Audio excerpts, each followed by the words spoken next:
નમસ્તે મિત્રો, મારું નામ ડૉક્ટર પારસ રોય, હું એમડી ફિઝિશિયન છું. આ વિડીયોમાં હું આપને ઇન્સ્યુલિન વિશેની સામાન્ય સમજણ આપીશ. મિત્રો, ઇન્સ્યુલિન એ આપણા શરીરમાં સ્વાદુપિંડ એટલે કે પેન્ક્રિયાસ દ્વારા બનાવવામાં આવતો ખૂબ મહત્વનો હોર્મોન્સ છે કે જે શરીરમાં શુગરનું પ્રમાણ કંટ્રોલ કરે છે અને સાથે સાથે બીજા ઘણા મહત્વના કામો કરે છે. જ્યારે કોઈ વ્યક્તિમાં ઇન્સ્યુલિનનું પ્રમાણ ઓછું થઈ જાય અથવા તો એની કાર્યક્ષમતામાં ઘટાડો થાય તો વ્યક્તિમાં શુગર વધે છે અને એને ડાયાબિટીસનું નિદાન થાય છે.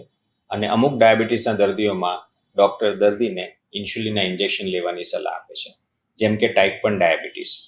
આ બાળકોમાં થતી બીમારી છે કે જેમાં ઇન્સ્યુલિન બનતું બંધ થઈ જાય છે અને દર્દીને પહેલા જ દિવસથી ઇન્સ્યુલિન લેવાની ફરજ પડે છે આજીવન માટે. અમુક દર્દીઓ ટાઈપ 2 ડાયાબિટીસ કે જેમાં બી ડૉક્ટર દર્દીને ઇન્જેક્શન લેવાની સલાહ આપે છે, જેમ કે જ્યારે શુગરનું પ્રમાણ ખૂબ જ વધેલું હોય અને ઝડપથી કંટ્રોલ કરવું હોય, સર્જરી કે ઓપરેશન પહેલાં કે ઓપરેશન પછી. કોઈ વ્યક્તિ જમી ના શકતો હોય તો એને ઇન્સ્યુલિન લેવાની સલાહ આપે છે. કોઈ વ્યક્તિને ગંભીર બીમારી હોય, આઈસીયુમાં દાખલ હોય કે પ્રેગ્નન્સી હોય તો પણ ઇન્સ્યુલિન લેવાની ડૉક્ટર સલાહ આપે છે. અને જ્યારે ટાઈપ 2 ડાયાબિટીસના દર્દીઓમાં લાંબા સમયના ડાયાબિટીસ પછી ગોળીઓની કાર્યક્ષમતા જો ઘટી જાય તો એવી વ્યક્તિને પણ ઇન્સ્યુલિન લેવાની ફરજ પડતી હોય છે. હું આજે આપને થોડાક ઇન્સ્યુલિનના ફાયદા વિશે સમજાવીશ.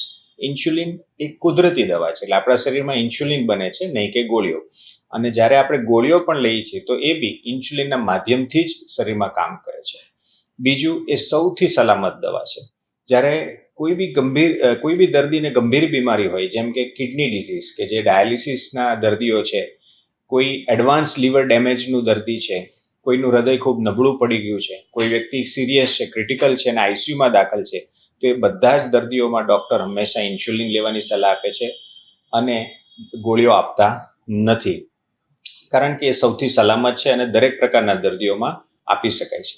બીજું મહત્વનું કામ ઇન્સ્યુલિનનું છે પ્રેગ્નન્સી અને બ્રેસ્ટ ફીડિંગ, એટલે કોઈ મધર જો એના બાળકને ફીડિંગ કરાવતી હોય તો આ બધા જ દર્દીઓમાં ઇન્સ્યુલિન એ સૌથી સલામત દવા છે ગોળીઓ કરતાં, અને દરેક ડૉક્ટર ઇન્સ્યુલિન લેવાની સલાહ આપે છે.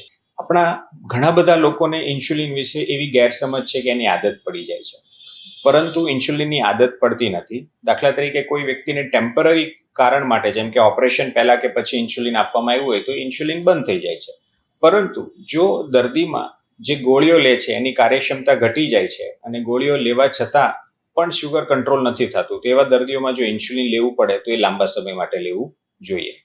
બીજું, ઘણા બધા દર્દીઓને ઇન્જેક્શનનો ડર હોય છે કે ઇન્સ્યુલિન લેવાનું છે એટલે ઇન્જેક્શન ખૂબ દુખશે, પણ હવેથી સારી પેનના રૂપમાં ઇન્સ્યુલિન મળે છે કે જે ખૂબ સારી રીતના આપણી સાથે રાખી શકાય છે. અને તેમનું જે નીડલ છે ખૂબ જ નાની અને પતલી હોવાથી જે એનું પેઇન છે ખૂબ નહિવત હોય છે અને દરેક દર્દી જાતે કોઈ બી ડર વગર આ ઇન્જેક્શન લઈ શકે. જ્યારે બી ડૉક્ટર આપને ઇન્સ્યુલિન લેવાની સલાહ આપે તો આપણે કોઈ પણ ચિંતા કર્યા વગર ઇન્જેક્શન લેવું જોઈએ, કારણ કે ઇન્સ્યુલિન એ ડાયાબિટીસની સૌથી સલામત અને કુદરતી દવા છે.